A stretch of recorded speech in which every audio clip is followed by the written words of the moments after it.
It's great to see all of you again. Welcome back to this week's episode where this is part 2 of tearing open this harness. Now, it's a rat's nest right now, but we're gonna be laying it out here in a minute. And to kick this video off, I do want to say that some of the progress might be on postpone for a little bit. I had just a personal life event happen, so for whatever reason, if there's a week that I skip on a video, just know it's because I just got other stuff I need to handle. It's life. So I just want to thank you guys for being patient when the videos do come out and everything like that, but they will keep going. And of course, I got the t-shirts here. They're on my website. I'm only selling them till January. That's when this is going to be, how long this is going to be ran towards.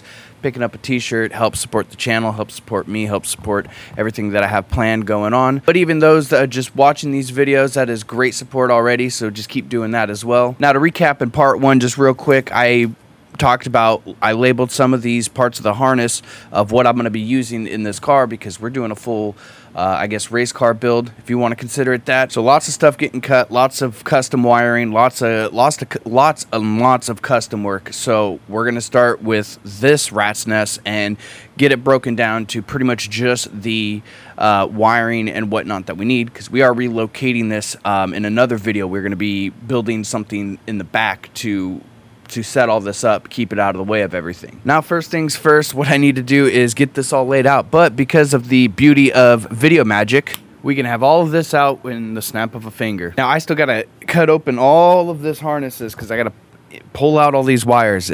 All of this has to pretty much come out. So, on to the tedious work that I'm going to enjoy. So we'll just kind of skip this part. Wait. Skip a little more. Okay, well, not quite far enough, but I'm going to keep on cutting these clips. Well, it looks like we still need to skip, but I'm not going to run this joke longer than it already has been. I'm just going to finish these out with some B-roll of cutting the rest of this up and pulling stuff apart. Hopefully I don't cut myself. All right, I 100% lied about the B-roll. I'm using a really old wiring diagram. I'm using the one that I found off All Data, and I just got overwhelmed. Extremely overwhelmed. But with that being said, here I have on the screen is the wiring diagram that I used. So if you can't really find one online, there's this one. I'm just going to talk a little bit so you have time to read it or look at it. You can also pause the video, and it's about as long as I'm going to leave it up for, so hopefully that was enough time. If, like I said, you can pause the video too. But anyways, after doing a little bit of research myself and kind of seeing, I pulled the harness apart, and then I just got really overwhelmed really fast. And so I just started doing a bunch of digging on All Data and like looking at schematics and stuff like that, trying to figure out, kind of where to start. It got down to the point, you can see the harnesses behind me. They're cut up now. This one that I have right here, this is the main harness. This is the one that's in the engine bay.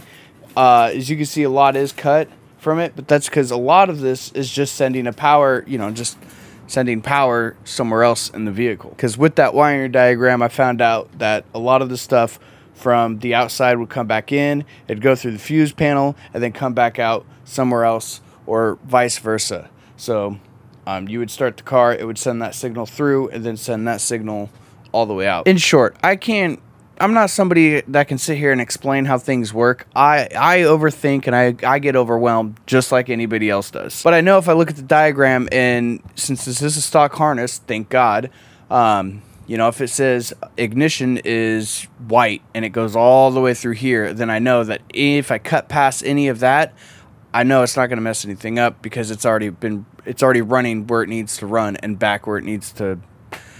It makes sense to me. In the bucket, that is the scrap harness. That is literally nothing. I'm using nothing on that except the wiring for the brake lights. Now, the brake lights I did not cut.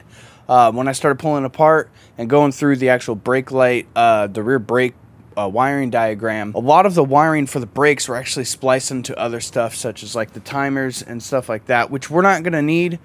We're not going to use timers because we're not going to have heat, defrost. Wipers are going to be 1 speed only. Like, this isn't a car we're going to be driving every day. This is a full-on race car, so if I have to manually turn stuff on and off, that's no big deal for me, because once I turn them on, I'm not turning them off. And here I have wrapped up, these are the part of the harness that wire into the doors for the power windows and stuff like that. Now, I don't plan on using that. I kind of have a different idea of what I want to do, and having windows isn't really gonna matter, so we'll see on that. But I cut them, kept them, I'm gonna keep them just in case that is something I do decide to put back into the car. Now, before getting out of here, I honestly think I might have jumped the gun on doing this part of the process first. But since I had everything disassembled in the car and it's bare and everything like that, I wanted to keep pushing forward with something, and a lot of this would make me feel more comfortable is if I had a power source to take my multimeter or power probe or something like that to actually make sure I'm getting, you know, voltage where I need to get it to. Now, I'm going strictly off the diagram. That could be correct, but it's one of those steps of like, I like to just make sure. So after this, there will be no more wiring until we start getting stuff more complete in the car, to kind of figure out how we're going to run everything, because the entire electrical is going to be back here in the back. The only wires going out to the front is the headlight, some of the engine stuff that needs to go to the engine, and I'm gonna tuck it all so you're not even going to see it anyways while it's out there. Now, is this a how-to video? Absolutely not. Don't listen to me. Don't do what I did unless this is your only way. I do this because I like to challenge myself, and I have something to prove, I guess. I don't know what, but something. If I have to go and cut up a stock harness and modify it myself, there's people out there that sell kits. If it comes down to it, if it gets to a point to where I'm way in over my head, I might save up for a kit, but financially, that's not an option right now. So we're pretty much going to let all this sit for a little bit. Because there's some other things I need to get started on the car first. Like I said, I want to get it a little more complete before I start getting to the wiring, just because that's going to take, wiring always takes me a long time. It's very intimidating to me. I get very overwhelmed. I'm not bad at it. I really have to take my time on anything wiring related just because I overthink. That I will see you guys all in next week's video or 2 weeks from now. Comment down below if you've experienced something like this. Maybe there's somebody out there just as crazy I am, because I wouldn't recommend this to anybody, 100%. And share this video with your friends and like this video, and I will see you guys all in the next one. Do something nice for somebody tomorrow and have a good rest of the week. Bye-bye.